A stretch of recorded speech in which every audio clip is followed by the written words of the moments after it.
आता पवित्र श्रावण महिना चालू झाला आहे. श्रावण महिना म्हटलं की सणवार, व्रतवैकल्ये, उपवास आणि सात्विक जेवणाची रेलचेल असते. उपवासाला आपण नेहमीच साबुदाणा खिचडी बनवतो. पण या श्रावणामध्ये आपण याच साबुदाणा खिचडीला एका नवीन आणि चटपटीत ट्विस्टसहित बनवणार आहोत. तर आज आपण बनवणार आहोत इंदोरी स्टाईल साबुदाणा खिचडी.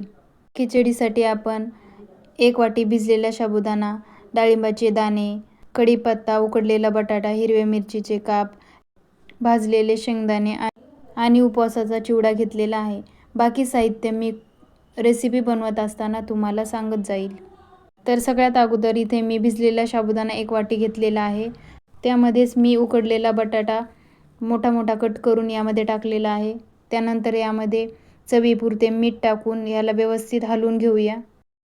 त्यानंतर आपण या खिचडीला छोटासा एक तडका देणार आहोत. त्यासाठी मी एक पॅन ठेवलेला आहे. पॅनमध्ये 1 चमचा तूप किंवा तेल तुमच्या आवडीनुसार काही पण घालू शकता. इथे मी तूप घातलेले आहे. त्यामध्ये मी इथे 2 चमचे शेंगदाणे अगोदर तळून घेतले आहेत. शेंगदाणे काढून घेतल्यानंतर त्याच तुपामध्ये मी अर्धा चमचा जिरे, हिरव्या मिरचीचे तुकडे आणि कढीपत्ता टाकून ह्याला मस्त फोडणी देऊन घेऊया. साबुदाणा खिचडी मऊ, मोकळी, सुटसुटीत होण्यासाठी साबुदाणा पण योग्य पद्धतीने भिजवणे गरजेचे आहे. तर त्यासाठी अगोदर आपल्याला साबुदाणा घेऊन त्याला 2-3 पाण्याने स्वच्छ धुवून त्यामध्ये सर्व स्टार्च काढून टाकायचे आणि नंतर साबुदाण्याच्या वरती अर्धा इंच इतके पाणी ठेवायचे आहे आपल्याला आणि रात्रभर किंवा 5 ते 6 तास याला छान भिजू द्यायचे, म्हणजे साबुदाणा अगदी मोकळा सुटसुटीत होतो. आता इथे आपण साबुदाणा आणि बटाटे मिक्स केलेले आहेत, मीठ पण टाकलेले. त्यावरच आपण हा कडकडीत तडका टाकून घेऊया. तडका यामध्ये ओतल्यानंतर आपल्याला हा साबुदाणा अगदी हलक्या हाताने छानपैकी मिक्स करून घ्यायचा आहे. तुम्ही व्हिडिओमध्ये पाहू शकता साबुदाणा अगदी मोकळा सुटसुटीत झालेला आहे. याला मी रात्रभर भिजू घातले होते तुम्हाला सांगितलेल्या पद्धतीनुसार. इंदोरमध्ये मिळणारे हे एक स्ट्रीट फूड आहे. ही नेहमीच्या खिचडीपेक्षा जरा वेगळ्या पद्धतीने केली जाते. नेहमीची खिचडी आपण कढईमध्ये तूप टाकून त्याला व्यवस्थित गरम करून घेऊन वाफ काढून नंतर खातो. तर ही खिचडी आपण फक्त स्टीम करून घेणार आहोत आणि नंतर त्यामध्ये बाकीचे साहित्य मिक्स करून याला चटपटीत बनवणार आहोत. तर खिचडी स्टीम करण्यासाठी इथे मी पुरणाची चाळणी घेतलेली आहे.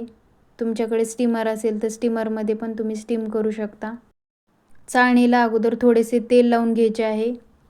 खूप जास्त नाही, अगदी थोडेसे 1 हात तेलाचा लावायचा आहे. नंतर मी इथे पाणी उकळायला ठेवले होते, त्यावर मी ही चाळणी ठेवून देत आहे आणि चमच्याने व्यवस्थित त्याला हलवून मोकळे मोकळे करत आहे. त्यानंतर यावर झाकण ठेवून आपल्याला फक्त 5 मिनिटे याला वाफ देऊन घ्यायची आहे. खिचडी जर जास्त प्रमाणात करायची असेल तर 5 मिनिटापेक्षा जास्त पण वेळ लागू शकतो. व्यवस्थित स्टीम झाले की नाही हे ओळखण्याची एक खूण म्हणजे साबुदाण्याचे दाणे जेव्हा ट्रान्सपरंट होतील थोडेसे, तेव्हा समजून जावे की साबुदाणा व्यवस्थित शिजलेला आहे. 5 मिनिटानंतर आपला साबुदाणा व्यवस्थित स्टीम झालेला आहे. त्यानंतर त्याला थंड होऊ द्यायचे छान आणि नंतर हे अशा चमच्याने व्यवस्थित मोकळी करून घ्यायची आहे. तुम्ही व्हिडिओमध्ये पाहू शकता किती मोकळी सुटसुटीत झाली आहे. आता एका मोठ्या भांड्यामध्ये हा साबुदाणा आपण यामध्ये टाकून घेऊया आणि नंतर पुढील गोष्टी मिक्स करूया. या पदार्थामध्ये आपण मसाले आणि कढीपत्ता, कोथिंबीर वापरलेली आहे. तर यापैकी कोणती गोष्ट जर तुम्ही उपवासाला खात नसाल तर ती गोष्ट स्किप करूनही तुम्ही ही खिचडी अगदी चटपटीत आणि चवदार बनवू शकता. तर सगळ्यात अगोदर मी इथे तळलेले शेंगदाणे टाकलेले आहेत, त्यानंतर भाजलेले शेंगदाणे, त्यानंतर चवीनुसार पिठी साखर, अर्धा चमचा भाजलेल्या जिऱ्याची पूड, पाव चमचा मिरेपूड, चवीपुरते लाल तिखट. हे मी काश्मीरी लाल मिरची पावडर वापरलेली आहे, जी जास्त तिखट नसते, फक्त कलरसाठी वापरलेली आहे. हे सगळे साहित्य आपण चमच्याने व्यवस्थित मिक्स करून घेऊया. तुम्ही पाहू शकता की आपली खिचडी किती मोकळी सुटसुटीत आणि किती छान लालबुंद दिसत आहे.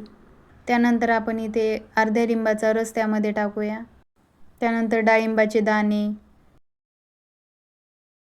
बारीक चिरलेली कोथिंबीर. या खिचडीमधील सर्वात मेन साहित्य म्हणजे हा उपवासाचा कुरकुरीत असा चिवडा. तुम्हाला जर उपवासाचा चिवडा टाकायचा नसेल आणि तुमच्या घरी जर बटाट्याचा किस असेल तर तो तळूनही तुम्ही त्यामध्ये वापरू शकता. हे सगळे साहित्य आपल्याला अगदी हलक्या हाताने मिक्स करून घ्यायचे आहे. तयार आहे आपली इंदोरी चटपटीत अशी साबुदाणा खिचडी. आजची रेसिपी तुम्हाला कशी वाटली हे कमेंट करून नक्की सांगा. व्हिडिओ आवडला असेल तर लाईक करा, शेअर करा आणि चॅनलवर नवीन असाल तर चॅनलला सबस्क्राईब करायला अजिबात विसरू नका. आणि हो, तुम्हाला माझ्या चॅनलवर पुढची रेसिपी कोणती पाहायला आवडेल हेही मला कमेंट करून नक्की सांगा. पुन्हा भेटूया अशाच एका चटपटीत आणि नवीन रेसिपीसहित. धन्यवाद.